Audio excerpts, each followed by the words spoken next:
All right, let's welcome into Straight Fire a guy who is considered by many to be the hardest working dude in sports media gambling. He does heavy college football tweet storms on Saturdays, although maybe not this Saturday. He does a ton of NFL. He works for a lot of outlets. Listen, he is the modern sports media gambling guy. He is Patrick Everson. Patrick, how are you, man? I'm good. Thanks a lot for having me on, Jason. It was great to get a chance to come on your podcast. Yeah. It's we've known each other for a while, and you're at Fox now doing a bunch of stuff, and I wanted to have you on because obviously you're like a model of how people should think about work in sports media gambling in 2024. You don't work for just one place. You're constantly hustling and grinding, putting out good original information, and we're coming off a weekend, Patrick, in the NFL where road dogs, I believe, went 9-0, which is historic stuff. And I Right, road just favorites. road favorites. I'm sorry, road Yep, favorites. that's Yeah, home okay. dogs got squashed, but the Yes. road favorites winning maybe impacted the lines for this week, and we're seeing some weird stuff. I feel irrationally confident about this week. What are you seeing out there for Week 7 in the NFL? Well, it is going to make things a little bit interesting, and of course, a little bit of the trade news is making things interesting a little Yes. bit. You've got the Jet Steelers line jumping the fence. Not sure whether that's necessary, but Yeah. that's where it's going. That those are sort of kind of the things that happen when you see these kind of trades with a named player like that, and maybe putting a jolt of energy into a Jets team. And I know you're a Jets guy, right? Yes. Yes. That's a Unfortunately. Jets team that needs a jolt. So it was in that game on Monday night. I mean, look, it was a good game, and it didn't fall their way, but they certainly need a jolt. But look, you've also got a couple of really interesting games that aren't really moving much because these two teams are, the odds makers know where these two teams are, and first among them, if you want to touch on it, obviously will be that Chiefs 49ers game, a rematch of the Super Bowl. Certainly, that's a big one. But let's go back to Jets Steelers. Sure, Obviously, I don't absolutely. want to do too much on the Jets because people are probably Jetsed out since I Hmm. talk about them on every podcast Hmm. and on the herd frequently. But the line moved, I know not through a key number, but from -1.5 Pittsburgh to -1.5 Jets Hmm. feels like a massive overreaction. I do have to ask, how many of those moves do you think, three, right through the zero, are attributed to the potential of Russell Wilson starting for Pittsburgh? I think that's part of it because and for kind of you've probably seen some of this, and I'm sure some of your viewers and listeners have seen some of the rumblings on social media and so forth too. Should the Steelers be making that move? If they do, I think that might be part of it. Look, I'm a Broncos guy, so Mm. I went through a couple of seasons of the Russell Wilson experience, and I wasn't particularly happy with it. It was kind of like the if you're a South Park fan, if you watch the one with the John Denver experience, Hmm. not fun. So I'm not. Look, is the Steelers' offense dynamic? No, not necessarily. Which is why this would be considered in the first place. But they're winning football games, and they've got a very good defense. So I just wonder if you make that change or not, and maybe some of that is weighing into it as well, feeling like, hey, maybe they shouldn't make this switch, and that's part of what's working along with the along with the trade and kind of the shove and the energy that will give to public bettors. Perhaps the Steelers looking to make a change has public bettors uneasy about them. Yeah, I think Justin Fields is a better fit for them and scares Hmm. the Jets more with his running ability. I mean, Sure. Wilson coming off the calf, Patrick. The last what season and a half of Russell Wilson has been crap. Oh Is yeah. that fair? Or No, there's no question. I totally agree with you. I saw it with the Denver Broncos, and it wasn't fun at all. I feel like, look, the guy was a great quarterback in his time and did some awesome things, Super Bowls and all that. But I just think it's not his era anymore. And I think you're right. I do think whether maybe it takes Justin Fields more time to come into his own, but I don't think this is the spot to make a change when you're honestly, the Steelers are doing much better than people expected to this point of the season. yeah. All right, let's go to that Niners, Hmm. that big Niners game. They're at home against the Chiefs. Kansas City, Andy Reid off a bye. Enter your impressive ATS record here. I saw a number. Hmm. Patrick Mahomes as an underdog is like 11-1-1 against the spread. Obviously, anybody who's talking all these trends, everybody knows them. That's all baked into the line. I Hmm. just I can't go against Kansas City, but I don't know that I want to back Kansas City here either. I hate to stay away from a high profile game, which will be the late game in the afternoon, the big 4 p.m. game. You bet, on Fox. It is on Fox. What are you seeing in this one? Well, this is interesting. I talked to John Murray early in the week, Sunday night. I talked to him every Sunday night, or somebody at the Superbook every Sunday night for their opening lines, and it happened to be John this week. And what he pointed out is the Chiefs always seem to, in his opinion, and really it's backed up to a degree, the Chiefs always seem to find a way to win, and the 49ers seem to do the opposite when it matters most. So, look, it's a really good matchup. The Superbook opened Niners -1, and John said the money showed up on the Chiefs right away at +1. So even just a point, and we moved to pick them, and then they went back to -1. There's been a little jockeying on this. And literally just before I jumped on with you today, this afternoon, Jason, I talked with Joey Fiesel behind the counter at Caesar Sportsbook about this and a few others games. And he noted, look, as you and I pointed out, this is a game that's been on each team's calendar. It's been circled. He said, action wise, we are seeing more Chiefs money, and particularly more Chiefs and over money. But it's not a lot of movement on this game. It's going to stay in that range. I mean, maybe it flips to Chiefs 1 and then goes back to Niners 1 or what have you. But he said he's just not sure if bettors, at least at this point, see an edge on either side here. Two pretty evenly matched teams. And the Niners at home aren't even getting kind of the typical 2.5 or 3 that you would see a home team getting in a matchup like this. So it sort of says they think the Chiefs are the better side here. Yeah, and in these coin toss games, two great teams, great coaches, like it's probably you probably can't find an edge.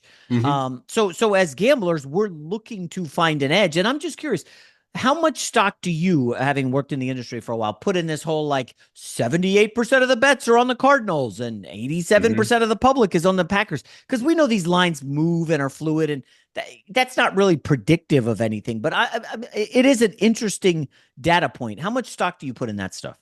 I don't, it's a really interesting data point. I don't put a lot of stock into it, other than it can be an indicator if you like to say, well, I'm fading the public, maybe you do that, but that shouldn't be those numbers shouldn't be the main reason you make that play necessarily. So I don't put that much stock into it, but it's a super interesting data point, and a lot of people want to see it. So I run with those numbers when I can. But what I also try to do as much as possible, and it's not always possible because the folks behind the counter don't always either have time to give comments to provide more context to why those numbers are where they are and how they got to where they are.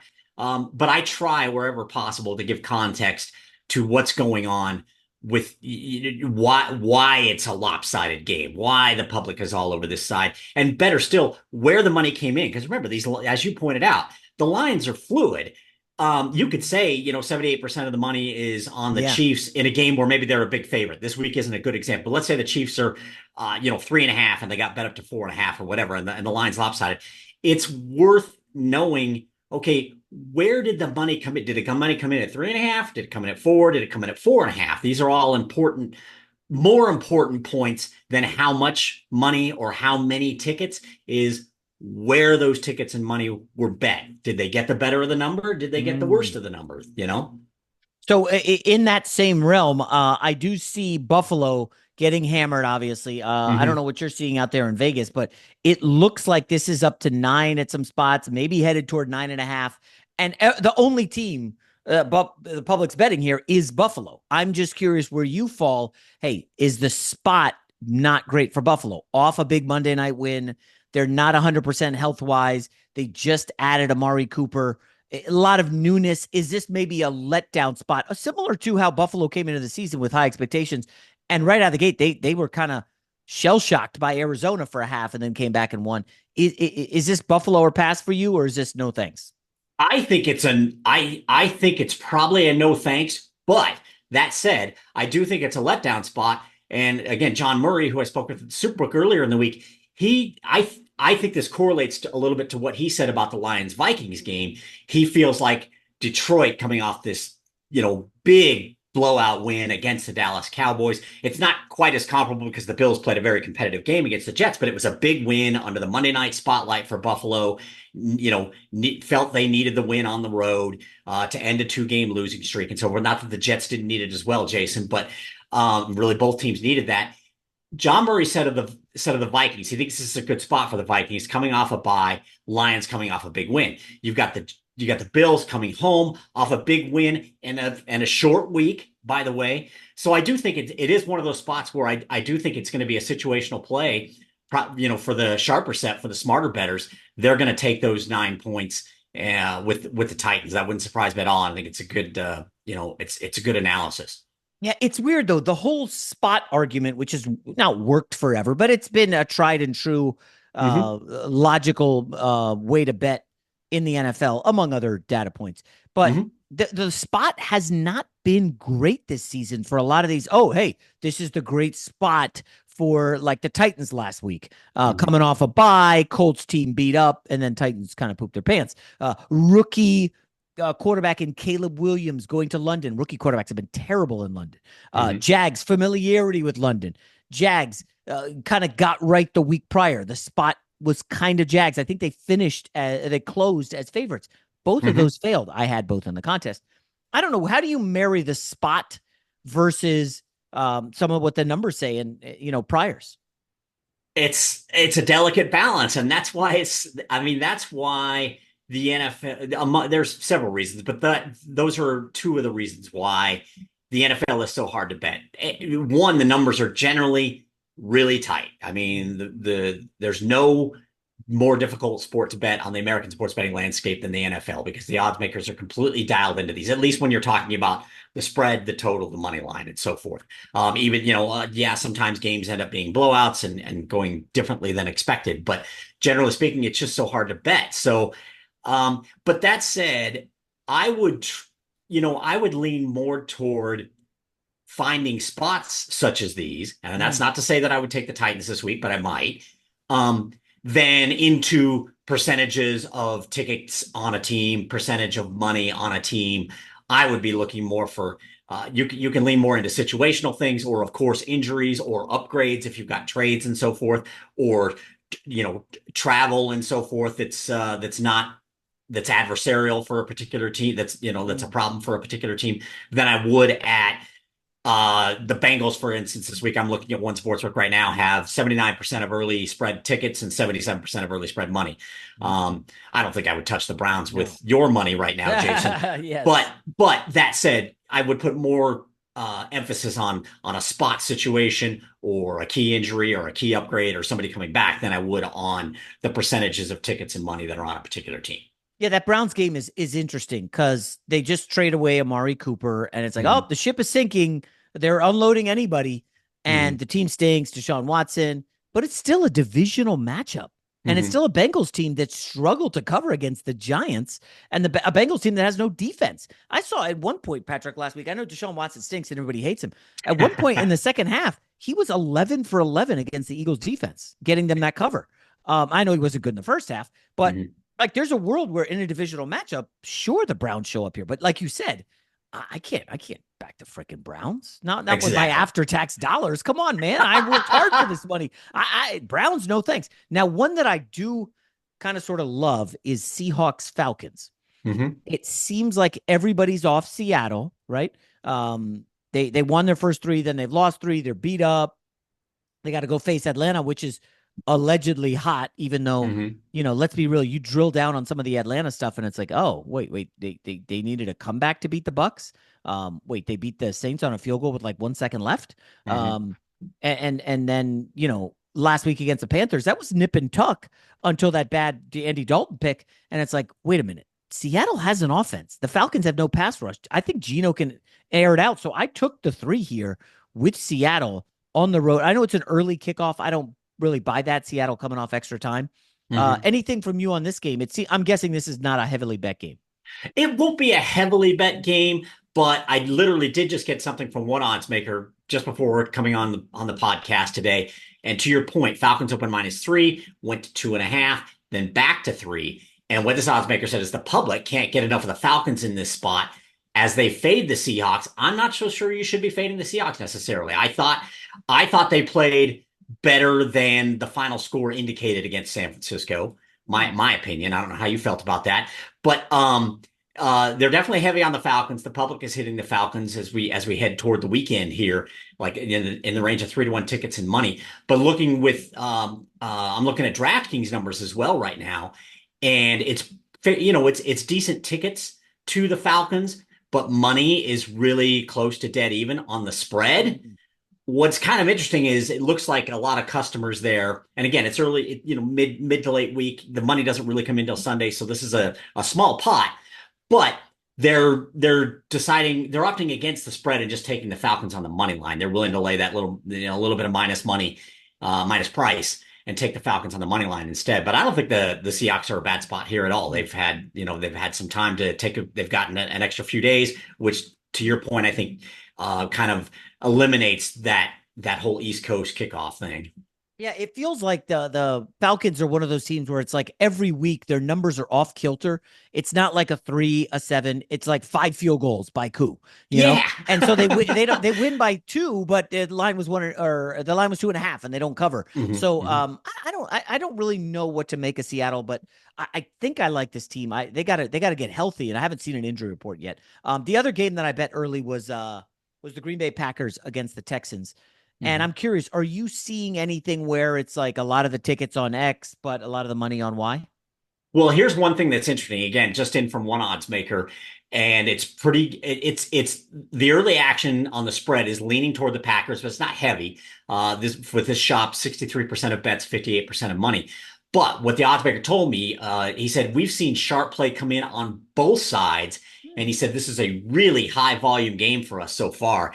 And talking earlier in the week with John Murray behind the counter, he thinks this is the best of the early kickoffs in the NFL Week 7 slate. He expects a lot of action on this game, and again, it sounds like they expect it to come in on both sides. No real clearly defined. I'm going to take a look at DraftKings numbers just because I know I have them in front of me here, and it's almost dead even on tickets at DraftKings, but on the spread, but 2-1 money in favor of the Packers. And then if you're playing the money line, it's two-way action on the money line. They're taking both teams. So this appears to be a pretty evenly matched game and is being bet that way, like I said, with one odds maker reporting sharp action on both sides of this. So we're okay. So it's only Wednesday as we record this, but I am curious, when you open up all these spots that you go to, where are you seeing the aka sharpest play, You bet. which would be the biggest money, and then where are you seeing the most public action, i.e. just a bunch of $20, $50 tickets? Right. And I think sharpest play, let's couch that a bit. Not always necessarily the biggest bets, but the most money from the most respected players. And a couple of different games. This is from Joey Fiesel behind the counter at Caesar Sportsbook, literally today. So this is very fresh stuff as you record your podcast. And he said that Lions Vikings is a pros versus Joes matchup. He said we've seen the line move toward the Vikings, but the money is coming in on the Lions. And I'm sure you've talked about this. The Lions were almost 2 full seasons from halfway through the 2022 season up to now, where the Lions have been a spread covering machine for the sports betting public. And it didn't, the public figured that out by late in that 2022 season, and they've been on them ever since. Yeah. So the public is absolutely coming in on the Lions, but Joey Fiesel again at Caesar said the sharps really like the Vikings here. So that's an interesting one where you're definitely seeing, like I said, pros versus Joes, sharps on Minnesota, public definitely coming in on Minnesota, which I don't think is really a surprise. He also noted Joey Fiesel at Caesar said they took the Bucks at +4.5 and +4 for that Monday night game, looking a little further ahead. But the Monday night game against the Baltimore Ravens, he said the Bucks are kind of the sharper side, the underrated side in this game, and even said that early they saw a little bit of money coming in on the over in this game as well. He said you move 2 points on this, and that's middle of the week. That's going to be sharp play. And again, this is all relative because when you say like, hey, there's sharp play, and they're telling you this, that. Even all those plays are still usually winning like 60% of the time. Nothing. There's no like 80% win thing. No. That just doesn't exist. Yeah. No, absolutely not. It doesn't exist. Honestly, if you find a way in sports betting to hit it like 56%, you should put a feather in your cap and call it macaroni, like Yankee Doodle would say, or whatever. I don't know how I just came up with that, Jason. Just weird stuff comes out sometimes, but yeah, it's very difficult to do. Anybody who's hitting at 60 is a winning bettor and making money. And anybody who says they're winning at a rate that's significantly higher than that is on a very short-term heater, I would say, because it's just not something that's sustainable. Yeah. Is there a game? Is there anything on Eagles Giants? Because I feel like this has gone down and it's narrative driven. That's just my guess. I'm on the Eagles here. I don't know if they're the public side or not, but I just, everything I've looked at numbers wise, I know narrative wise, nobody likes the Eagles. Sirianni's a clown and blah blah blah. The Giants are turning a corner. I don't see it. And now this Andrew Thomas injury, I know he's not worth anything to the spread, but my gosh, Daniel Jones already skittish in the pocket, and now he loses his left tackle. In Mm-hmm. and again, this is narrative driven, but the Saquon Barkley revenge game, they dumped him. They did Mm-hmm. not want to pay him. It just was like one of the bigger moves. Also, I think he's had this game circled, as you said, circled game for months. And my Mm-hmm. guess is that Eagles locker room would love to give him 175 yards and 3 touchdowns. Anything from you on Eagles Giants? Well, a couple things. First off, let me get, I just got some information a little bit earlier today from a sharper bettor who I reach out to each week for a report I do each week for Fox Sports. It's Randy McKay, and he loves the Eagles at -3. He said Philly is getting healthy, whereas the Giants are banged up after Monday Night Football. You mentioned Thomas. He said this gives Philly what he perceives to be a big edge in the trenches against a short number. But so that's from from a sharper, respected bettor on our side of the counter, Jason. Looking at the numbers currently at DraftKings, it's kind of interesting. Part of it speaks to kind of both sides of what you were saying.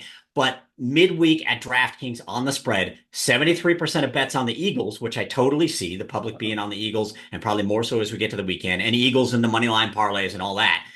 But the ticket count midweek, or I'm sorry, yeah, 73% of tickets on the Eagles midweek. The money count midweek is almost dead even. Oh, 51% Eagles, 49% Giants. A lot can change between now and Sunday, and nobody's going to have the Giants in their parlays or their money line parlays in all likelihood, which could be no. what creates the need for the Yeah. book. They may need the Giants strictly because of money line parlays, even if the straight spread betting is close. Um, but a lot of tickets for the Eagles early, and like I said, a sharp bettor that I talk to, Randy McKay, every week. He likes the Eagles among his couple of NFL plays this week. Let me just one last futures question before we quickly do some college. Sure. Let's say the Niners lose to the Chiefs. Close game, Wow. 24-21, whatever. Mm-hmm. The Chiefs will fall, or the Niners will fall to 3-4. Is that a good time to bet them to win the Super Bowl? It's certainly, in my opinion, look, that I think McCaffrey is going to come back, and that team is loaded with talent. If it's a Yep. really good game, one of those two teams has to lose. It's not going to impact the Chiefs really at all. And the Niners, even though they are sitting at 500, they're still the coast. I'm looking at BetMGM right now. They're the coast second choice, 7 to Yeah, 1 that's with the Bills, or rather with the Ravens. I'm sorry, the Bills are 9 to 1 at the fourth choice. So I say yes. If it's a good close game and the Niners go to 3-4 and the odds makers maybe feel compelled to shuffle them out maybe to double digits, maybe they go to 10 to 1, 11 to 1, yeah, 12 that to would be 1, nice. down in the range of where the Lions and the Texans and the Vikings are right now. I'd be intrigued by that. Because I think that's a team that's going to, McCaffrey's going to get healthy. They're going to win that division, I think. And I think ultimately they're going to be fine. You never really know. It is the NFL, but Yeah, yeah. And the thing is, the odds makers might be like, you know what, we're not moving them, or we're only moving them that to 8 to 1. yeah, You that could know, happen. that could It, very I well just happen. I'm with. I totally love the logic there, and it's just to me, it's like, listen, San Francisco can play indoors, outdoors, cold weather in January. Doesn't they're not going to be bothered. They can Mhm. handle anything. And like you said, McCaffrey comes back. They get Hufunga back. The linebacker who was injured in the Super Bowl, I think Greenlaw, he should be back. Like they're going to be scary in January. You just need their odds to go down a bit. Mhm. Maybe it's better if the Chiefs blow them out 35-7 or something That crazy. might be helpful, actually, and I That still would might be probably interested. work. I would Mhm. still be interested as well. All right, let's quickly, Patrick, do a little college football. Last weekend was crazy. This weekend, the big Mhm. game is Texas, Georgia. You Not betcha. gonna lie, when I saw that, I was surprised. Now I don't know what it opened at, but I see it at 4 still. Actually, this is Oh really my good. gosh! Wait a minute, This 5? exactly. What This happened? is this is such fortuitous timing that in which you're having recording this podcast and having me on. So what happened was late Wednesday morning here in Las Vegas, early to mid afternoon in the Eastern time zone. Circus Sports, among others, saw a respected bettors come in on Texas hard. So they went from 3.5 within a matter of, I don't know, maybe 5 or 10 minutes, Jason. Circa went from Texas -3.5 to 4, then straight from -4 to 5, then even on to -5.5 before backing up. to before backing up to -5, which is a kind of a deadish number that for Mm. some whatever reason this season is coming more and more into play. And what Jeff Benson told me, he's the director of sportsbook operations at Circus Sports. I said I can fairly say that's sharp play, right? And he said it certainly isn't square money that is moving a college football game on a Wednesday. So they saw sharp play at Circus Sports. I also discussed this with Joey Fiesel behind the counter at Caesar Sports to give it, maybe more of a national perspective. Obviously, he's here in Vegas, but Caesars operates in, dozens of states. And he said it looks like a respected group came in to push this line out. And he noted we've seen how improved Texas has been, and on the flip side, we've seen how relatively unimpressive Georgia has been. So he said he's not super surprised that they're getting respected money on Texas in this game, driving that line up to 5.5, as high as 5.5, and then back to 5. I mean, Alabama was a dog at home against Georgia. Exactly. But at the same time, Georgia has not played well. They didn't show well against Kentucky, nearly lost that. And then last week against Mississippi State, I mean, Yeah. that was nip and tuck against a bad team. Mhm. It was a look ahead spot, so maybe that had something to do with it. Listen, I think this Texas team is the best in the country, but Mhm. is there how is this, Patrick? Is there a chance that these groups are dummying up Texas, hoping it would hit 6, and then you come back heavier tomorrow on Georgia +6? It's not impossible, but boy, it seems like this is less of a. I'm speculating here, but it seems like it's less of a head fake only because I'm not sure you could expect Texas to get all the way to 6 in this game. I mean, Okay. it's such a huge game. And Georgia is a very good team. Look, yeah, the Mississippi State game, the Kentucky game, they haven't, showed up as well as people perhaps thought they would. But look, they were getting waxed at Alabama, and then I mean, that just turned into the game of the year practically. Maybe Ohio State and Oregon would like a word about that, but still, just an incredible game that they very well could have won.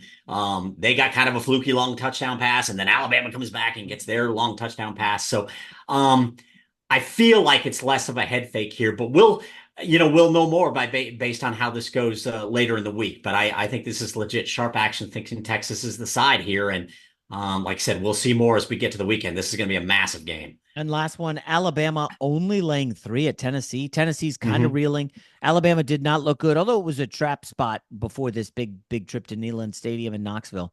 Mm-hmm. I don't love Alabama this year, but my gosh, that feels really light to me. Yeah, there was one odds maker told me earlier in the week that his sense is that the public is getting off of Alabama. They're really, I mean, they enjoyed the Georgia game a lot. Yeah. It moved Jalen Milroe into the favorite for the Heisman Trophy, but it doesn't look. Alabama is absolutely a public team and has been forever. But it doesn't take much. The public get burned a couple of weeks in a row, and they don't mind necessarily jumping off the bandwagon, at least for the short term, if they have to. And one odds maker said it seems like that may be the case. Talking about this today, Wednesday, as you record with Joey Fiesel, um, he noted, I think Tennessee, he feels, is just outclassed in this one. Yeah. And he said money is still going to come in on Alabama, despite maybe some misgivings from the public to a degree. He said, we're going to need Tennessee. We're certainly going to be Volunteers fans on Saturday. And he also noted, look, Alabama didn't look great against South Carolina. That game ended up being, well, they were behind for, chunks of it. And, but he did note, he's like, look, that South Carolina defense is legit. So he's not necessarily all that surprised, although all that craziness at the end, I don't think anybody could have predicted. And really, Alabama shouldn't have found itself in that position. But maybe they were looking ahead a little bit to Tennessee as well, and they've already had this huge challenging game against Georgia already. And boy, in the SEC, it's just every week now. Wild stuff. Patrick Everson, he's at Fox Sports. He is at a million outlets. He's got a great social media feed where you can catch updates on everything from lines, totals, sides, the sharp action. I mean, Patrick, you got a great thing going on, man. Keep up the good work. Thanks for taking the time, buddy. Absolutely. I appreciate you having me, Jason.